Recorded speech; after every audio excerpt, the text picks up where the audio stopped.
ನಮಸ್ತೆ ಕರ್ನಾಟಕ ಸ್ನೇಹಿತರೆ, ಡ್ರೀಮ್11 ಯೂಸರ್ಸ್ಗೆ ಮತ್ತೆ ಗುಡ್ ನ್ಯೂಸ್ ಬಂದಿದೆ.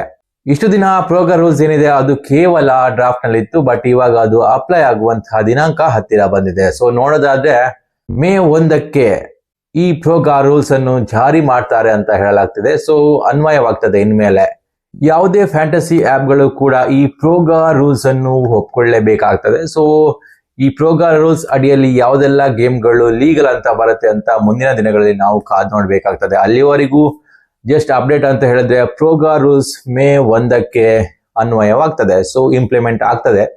ಸೊ ಇಷ್ಟು ದಿನ ಈ ಪ್ರೋಗ್ರಾಮ್ ರೂಲ್ಸ್ಗೆ ಕಾಯ್ತಾ ಇದ್ರು. ಸೊ ಯಾವ ರೀತಿಯಲ್ಲಿ ಈ ಒಂದು ರೂಲ್ಸ್ ಬರ್ತದೆ, ಅದರ ಅಡಿಯಲ್ಲಿ ಯಾವ ಗೇಮ್ಗಳು ಲೀಗಲ್ ಆಗಿರ್ತವೆ, ಯಾವ ಗೇಮ್ಗಳು ಇಲ್ಲಿಗಲ್ ಆಗಿರ್ತವೆ ಅನ್ನೋದು ಕೂಡ ಯಾರಿಗೂ ಗೊತ್ತಿರಲಿಲ್ಲ. ಬಟ್ ಮೇ 1ರಿಂದ ಕಂಪ್ಲೀಟ್ ಆಗಿ ಅರ್ಥ ಆಗ್ತದೆ ಯಾವ ಗೇಮ್ಗಳು ಲೀಗಲ್, ಯಾವ ಗೇಮ್ಗಳು ಇಲ್ಲಿಗಲ್ ಅಂತ.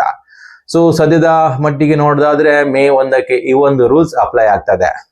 ಇನ್ನು ಎರಡನೆಯ ಬಿಗ್ ಅಪ್ಡೇಟ್ ಹಾಗೂ ಡ್ರೀಮ್11 ಯೂಸರ್ಸ್ಗೆ ತುಂಬಾನೇ ಖುಷಿ ಕೊಡುವ ವಿಷಯ ಅಂತ ಹೇಳಿದ್ರೆ ಅದು ಡ್ರೀಮ್11 ಅನ್ಬ್ಯಾನ್ ದಿನಾಂಕ. ಹೌದು, ಡ್ರೀಮ್11 ನ ಅನ್ಬ್ಯಾನ್ ದಿನಾಂಕ ಇವಾಗ ಮತ್ತೆ ಹತ್ತಿರ ಬಂದಿದೆ. ಸೊ ನೋಡೋದಾದ್ರೆ ಮೇ 8ಕ್ಕೆ ಡಿಸ್ಕಷನ್ ಆಗ್ಬಹುದು ಅಂತ ನಿಮ್ಗೆ ಹೇಳಿದ್ದೆ. ಅದು ಒಂದು ಟೆಂಟೇಟಿವ್ ಡೇಟ್ ಮಾತ್ರ ಆಗಿತ್ತು. ಸೊ ಈ ಡೇಟ್ ಗಿಂತ ಮುಂದೆನೂ ಹೋಗ್ಬೋದು ಅಂತ ಹೇಳಿದ್ದೆ. ಮೇ 8ಕ್ಕಿಂತ ಮುಂಚೆ ಅಂದ್ರೆ ಇದೇ ತಿಂಗಳಿನಲ್ಲಿ ಕೋರ್ಟ್ ನಲ್ಲಿ ಈ ಒಂದು ವಿಷಯದ ಕುರಿತಂತೆ ಹಿಯರಿಂಗ್ ಆಗುತ್ತೆ ಅನ್ನುವಂತಹ ಅಪ್ಡೇಟ್ ಬರ್ತಾ ಇದೆ. ಅತಿ ಬೇಗನೆ ನಿಮ್ಗೆ ಈ ಒಂದು ಡೇಟ್ ಸಿಕ್ಕಿದೆ. ಇಷ್ಟು ದಿನ ತುಂಬಾ ದಿನ ಕಾಯ್ಬೇಕಿತ್ತು, ಬಟ್ ಇವಾಗ ಅತಿ ಬೇಗನೆ ಅಂದ್ರೆ ಇದೇ ಏಪ್ರಿಲ್ ತಿಂಗಳಲ್ಲಿ ಈ ಒಂದು ಡೇಟ್ ಸಿಕ್ಕಿದೆ. ಇದು ಒಂದು ಟೆಂಟೇಟಿವ್ ಡೇಟ್ ಆಗಿರ್ತದೆ. ಸೊ ಈ ದಿನಾಂಕದಂದು ಡ್ರೀಮ್11 ಅನ್ಬ್ಯಾನ್ಗೆ ಸಂಬಂಧಿಸಿದಂತೆ ಕೋರ್ಟ್ ನಲ್ಲಿ ನಡೀತಾ ಇದ್ದಂತಹ ಕೇಸ್ಗಳ ವಿಚಾರಣೆ ಆಗುತ್ತೆ ಅನ್ನುವಂತಹ ಅಪ್ಡೇಟ್ ಬಂದಿದೆ. ಸೊ ನೋಡೋದಾದ್ರೆ ಏಪ್ರಿಲ್ 28ಕ್ಕೆ ಈ ಒಂದು ಕೇಸ್ನ ಬಗ್ಗೆ ಹಿಯರಿಂಗ್ ಆಗುತ್ತೆ ಅನ್ನುವಂತಹ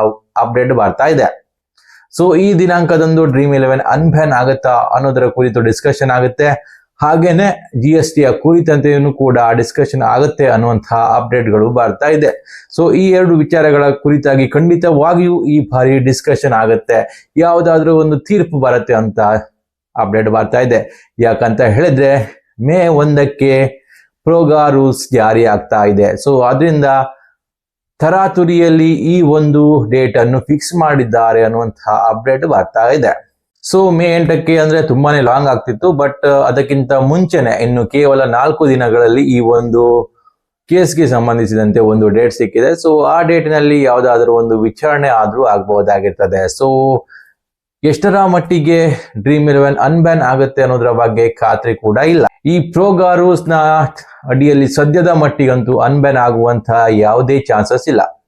ಒಂದ್ ವೇಳೆ ಅನ್ಬ್ಯಾನ್ ಆಗ್ಬೇಕಂತ ಹೇಳಿದ್ರೆ ಕೋರ್ಟ್ ನಿಂದ ಮಾತ್ರ ಸಾಧ್ಯ ಆಗ್ತದೆ. ಒಂದು ವೇಳೆ ಕೋರ್ಟ್ ಫ್ಯಾಂಟಸಿ ಆಪ್ಗಳ ಪರ ಡಿಸಿಷನ್ ತಗೊಂಡ್ರೆ ಅವಾಗ ಮಾತ್ರ ಈ ಪ್ರೋಗ್ರಾಮ್ ಕಾನೂನಿನಲ್ಲಿ ಸ್ವಲ್ಪ ಚೇಂಜಸ್ ಆಗ್ಬೋದು ಅಂತ ಹೇಳಲಾಗ್ತಾ ಇದೆ. ಸೊ ನೋಡೋದಾದ್ರೆ ಇವಾಗ ಎಲ್ಲರ ಚಿತ್ತ ಇರೋದು ಕೋರ್ಟಿನ ಕಡೆಗೆ ಆಗಿರ್ತದೆ. ಒಂದು ವೇಳೆ ಕೋರ್ಟ್ ಯಾವುದಾದ್ರೂ ಒಂದು ತೀರ್ಪು ಕೊಟ್ರೆ ಅದು ಫ್ಯಾಂಟಸಿ ಆಪ್ಗಳ ಪರ ಆಗಿದ್ರೆ ಅವಾಗ ಮಾತ್ರ ಈ ಪೇಡ್ ಕಾಂಟೆಸ್ಟ್ಗಳು ಮತ್ತೆ ಬರುವಂತಹ ಚಾನ್ಸಸ್ ಇದೆ. ಸೊ ಇಲ್ಲಿ ಇಂಪಾರ್ಟೆಂಟ್ ಆದ ಒಂದು ವಿಷಯ ನೀವು ತಿಳ್ಕೊಳ್ಳೇಬೇಕು. ಇಷ್ಟು ದಿನ ಇಲ್ಲಿಗಲ್ ಆಪ್ಗಳಲ್ಲಿ ಆಟ ಆಡ್ತಾ ಇದ್ದೀರಾ. ಸೊ ನಾನು ನಿಮ್ಗೆ ಮೊದಲಿಂದಾನು ಹೇಳ್ತಾ ಇದ್ದೀನಿ, ಇಲ್ಲಿಗಲ್ ಆಪ್ಗಳಲ್ಲಿ ಆಟ ಆಡಬೇಡಿ ಅಂತ.